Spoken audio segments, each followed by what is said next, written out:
Do we really make decisions on our own? Do we have autonomy in decision making? Nah, we gave that up thousands of generations ago. Take, for example, anchoring. What is anchoring? It's the first number or thing that you set, that sentiment that you set is the boss. Everything follows what we first set. All right, well, you ever go buy a car? Horrible process, right? That MSRP number, that high MSRP number, nobody actually pays that. They don't even expect you to pay that.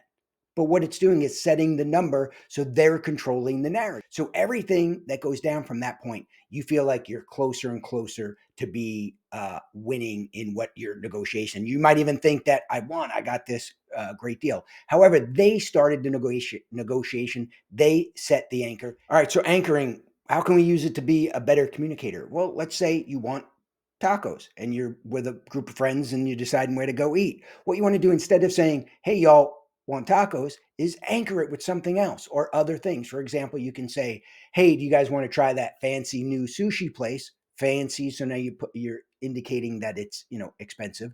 Or do you want to go to that good burger place that's really far away? So you're kind of saying, oh, good burger place, but it's far away. And now what you're saying, or we could just go down the street and grab some tacos, right? So you anchored that not just on its own in isolation, you put it against these other undesirable traits. And so you're more likely to have buy-in and get people to say yes.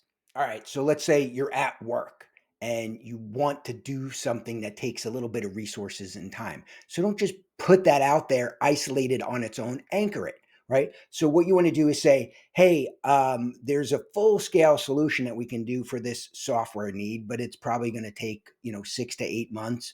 And we're going to have to, dedicate a lot of resources to it. However, I can develop a prototype in just a couple weeks if I'm given the time and freedom to do it. So what you just did is you presented this thing which is formidable and it takes a lot of decision to make, or this other thing which now you've anchored it and it's easy. It's like, oh, well, in that case, yeah, let's go ahead and do it. It's much more palatable and you're likely to get a yes more so than without anchoring it. All right, the takeaway is just remember that in any decision, the person who sets the anchor controls the conversation.